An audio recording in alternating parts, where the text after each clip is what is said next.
우리는 교회 하면 건물을 생각합니다.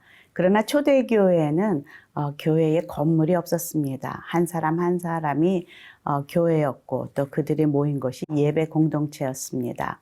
성경은 우리가 하나님의 건물이요 성전이다 라고 말하고 있습니다. 오늘부터 시작되는 에베소서에서 우리는 어떻게 그 한 사람 한 사람이 몸된 그 교회를 이루어 가는지, 주님이 머리 되어 어떻게 하나 되어서 이방인과 유대인이 교회를 이루어 가는지 자세하게 설명하고 있는 것을 보게 될 것입니다. 오늘 1장입니다. 그 현장으로 가보겠습니다.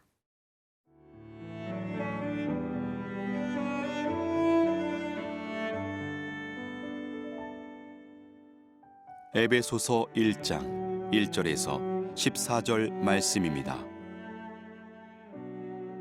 하나님의 뜻으로 말미암아 그리스도 예수의 사도된 바울은 에베소에 있는 성도들과 그리스도 예수 안에 있는 신실한 자들에게 편지하노니, 하나님 우리 아버지와 주 예수 그리스도로부터 은혜와 평강이 너희에게 있을지어다. 찬송하리로다. 하나님 곧 우리 주 예수 그리스도의 아버지께서 그리스도 안에서 하늘에 속한 모든 신령한 복을 우리에게 주시되, 곧 창세전에 그리스도 안에서 우리를 택하사 우리로 사랑 안에서 그 앞에 거룩하고 흠이 없게 하시려고 그 기쁘신 뜻대로 우리를 예정하사 예수 그리스도로 말미암아 자기의 아들들이 되게 하셨으니, 이는 그가 사랑하시는 자 안에서 우리에게 거저 주시는 바 그의 은혜의 영광을 찬송하게 하려는 것이라. 우리는 그리스도 안에서 그의 은혜의 풍성함을 따라 그의 피로 말미암아 속량 곧 죄사함을 받았느니라. 이는 그가 모든 지혜와 총명을 우리에게 넘치게 하사 그 뜻의 비밀을 우리에게 알리신 것이요, 그의 기뻐하심을 따라 그리스도 안에서 때가 찬 경륜을 위하여 예정하신 것이니, 하늘에 있는 것이나 땅에 있는 것이 다 그리스도 안에서 통일되게 하려 하심이라. 모든 일을 그의 뜻의 결정대로 일하시는 이의 계획을 따라 우리가 예정을 입어 그 안에서 기업이 되었으니, 이는 우리가 그리스도 안에서 전부터 바라던 그의 영광의 찬송이 되게 하려 하심이라. 그 안에서 너희도 진리의 말씀 곧 너희의 구원의 복음을 듣고 그 안에서 또한 믿어 약속의 성령으로 인치심을 받았으니, 이는 우리 기업의 보증이 되사 그 얻으신 것을 속량하시고 그의 영광을 찬송하게 하려 하심이라. 에베소는 로마 제국의 큰 항구 도시고 또 상업과 종교의 중심지입니다. 그곳에는 유명한 아데미 신전이 있고요. 정말로 그 우상을 숭배하는 것이 만연되어 있던 그런 큰 도시입니다. 그런 소아시아에 위치한 에베소에 지금 그 한 교회, 에베소 교회를 향한 바울의 편지가 바로 에베소서입니다. 지금 이곳에서 사도 바울은 3차 전도 여행 시에 거의 3년을 머물렀던 그런 곳입니다. 그래서 아마 그들을 생각할 때 늘 마음에 그들을 향한 그리움과 특별한 사랑이 있지 않았을까라고 생각해 봅니다. 오늘 1절, 2절 함께 읽어보겠습니다. 하나님의 뜻으로 말미암아 그리스도 예수의 사도된 바울은 에베소에 있는 성도들과 그리스도 예수 안에 있는 신실한 자들에게 편지하노니, 하나님 우리 아버지와 주 예수 그리스도로부터 은혜와 평강이 너희에게 있을지어다. 여러분도 잘 아시다시피 이 에베소서는 옥중서신입니다. 3차 여행 후에 바울이 로마로 묶여서 후송되면서 감옥에 갇힌 후에 쓴 그런 편지이죠. 사실 바꿔놓고 생각하면 그 많은 전도 여행, 정말 목숨 건 전도 여행을 한 후에 지금 감옥에 갇혀 있는 상황입니다. 그의 마음이 얼마나 복잡할까라는 우리 추측을 해보지만 감옥 안에 있는 사도 바울은 전혀 그래 보이지가 않습니다. 오히려 자신이 사랑했던 그 개척했던 에베소 교회를 그리워하면서 그들에게 당신들 안에 있는 그 사랑과 이웃을 향한 사랑과 그 신실하심을 들었다 하면서 기뻐하고 있습니다.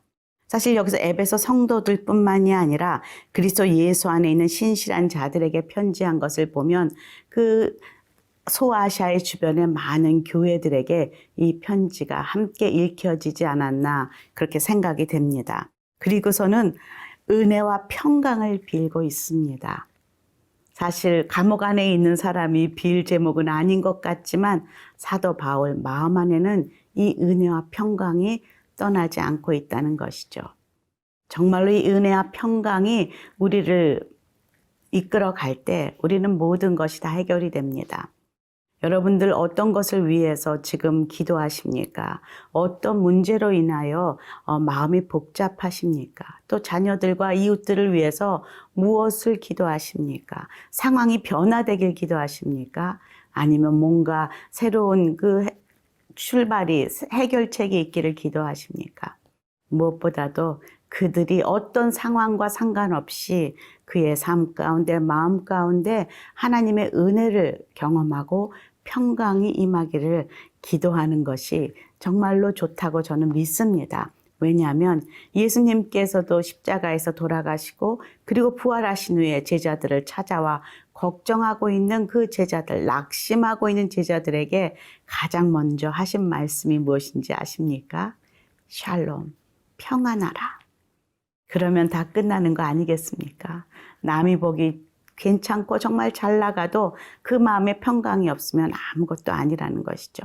지금 사도 바울은 이 에베소 성도들을 향하여 평강을 빌고 있습니다. 그리고서는 또 뭐라고 합니까? 인사가 끝난 후에 진정한 복이 무엇인지 지금 설명하고 있습니다. 3절에서부터 읽어보겠습니다. 찬송하리로다. 하나님 곧 우리 주 예수 그리스도의 아버지께서 그리스도 안에서 하늘에 속한 모든 신령한 복을 우리에게 주시되 곧 창세전에 그리스도 안에서 우리를 택하사 우리로 사랑 안에서 그 앞에 거룩하고 흠이 없게 하시려고 그 기쁘신 뜻대로 우리를 예정하사 예수 그리스도로 말미암아 자기의 아들들이 되게 하셨으니. 여기서 계속 반복되는 단어가 있습니다. 그리스도 안에서, 그리스도 안에서.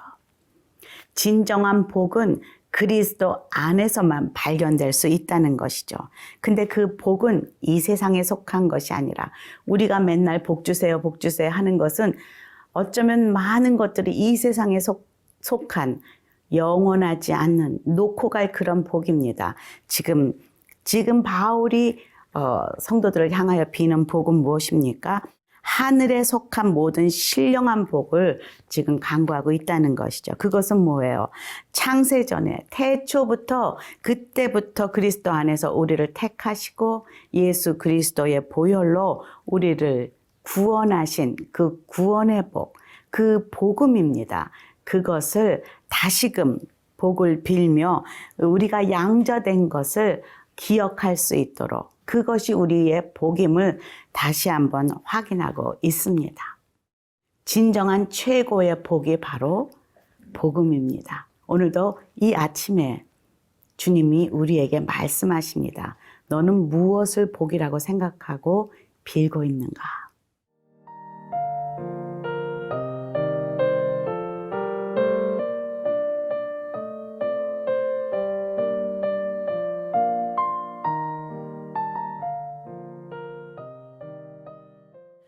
사도 바울이 다메섹에서 예수님을 만난 후에 그는 그의 남은 인생을 오로지 예수 그리스도가 구세주이시다. 그 복음을 선포하며 그렇게 인생을 살았습니다. 지금 감옥 안에 갇혀서도 그가 외치고 선포하는 것은 동일한 메시지입니다. 7절에서 9절까지 함께 읽겠습니다.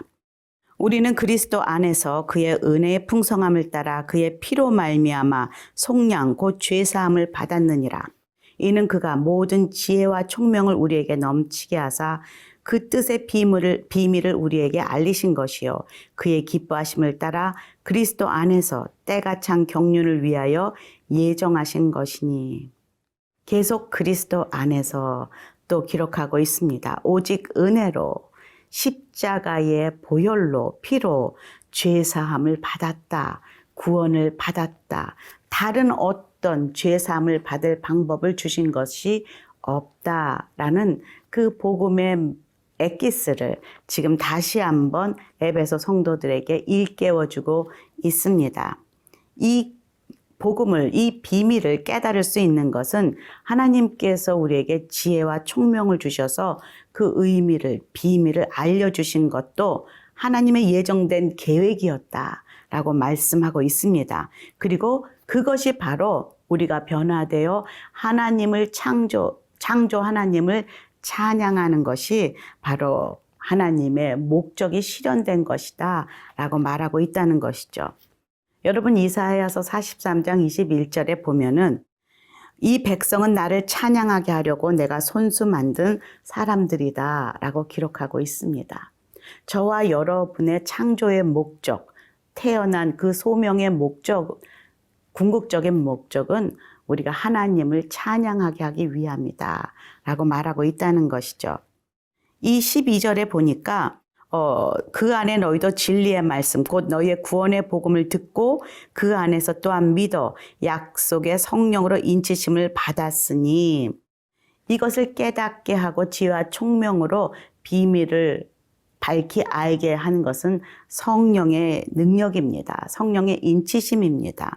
그래서 이 그리스도 안에서 먼저 하나님의 그 소망을 갖게 된 것도 하나님께 영광의 찬양을 부르기 위함이라 하고 있다는 것이죠. 여러분, 멜로디가 있는 노래만이 찬양이 아닙니다. 오늘 이 말씀을 보면 하나님의 그 비밀을 깨닫고 창조 이전부터 나를 택하시고 양자 삼으시고 나를 위해 돌아가신 그 하나님을 만나 구속의 기쁨을 얻어서 그것을 증거하는 삶을 살고 있는 그 모습 자체가, 삶 자체가 하나님께는 찬양이요 찬송이 된다는 것을 묵상합니다. 이것을 가능케 하시는 것 성령님이시죠. 지금 1장의 반을 지금 지나가고 있는데 여기에 성부 하나님을 말씀하고 있습니다. 우리를 구속하신 성자 하나님을 말씀하고 있습니다. 그리고 마지막으로 성령 하나님에 대해서 말씀하고 있습니다. 이렇게 삼위일체의 하나님께서 우리로 하여금 복음을 깨닫게 하시고 그리고 복음을 살게 하시고 그리고 복음을 전하게 하시는 이런 귀한 메시지가 지금 이 짧은 그 편지의 서두에 기록되고 있다는 것은 사도 바울의 마음에 이것은 정말로 모든 생각을, 모든 마음을 장악하고 있는 가장 중요한 중심 메시지다라는 것을 알게 됩니다. 여러분, 내 안에 가득 차 있는 것은요, 이렇게 쿡 찌르면 나오게 되어 있습니다. 내가 돈을 늘 묵상하며 살면요, 툭 치면 돈 얘기가 나옵니다. 자식을 묵상하며 내 안에 가득 그 생각이 차 있으면 툭 찌르면 자녀 이야기, 자녀 걱정, 기도 제목 모든 것이 자녀에 관한 것이 되게 되어 있습니다. 사도 바울 안에는 지금 이 감옥 속에 있을지라도 그의 안에 있는 그 평강과 은혜가 그로 하여금 오로지 예수 그리스도의 그 구원의 메시지, 그 복음을 깊이 묵상하고 있는 것을 보게 됩니다. 그래서 그는 툭 치면 이 복음이 나오고 있다는 것이죠. 이런 사도 바울의 모습이 오늘도 저와 여러분의 삶 가운데도 동일하게 경험되기를 간절히 축원합니다. 함께 기도하겠습니다. 하나님, 사도 바울이 감옥 안에서도 은혜와 평강을 강구했던 그 고백을 하나님 저희들이 오늘도 동일하게 저의 삶 가운데 또 내 이웃의 삶 가운데 고백하게 하시고 그 구원의 메시지를 전하는 저희들이 될 수 있도록 도와주시옵소서. 예수님 이름으로 기도합니다. 아멘.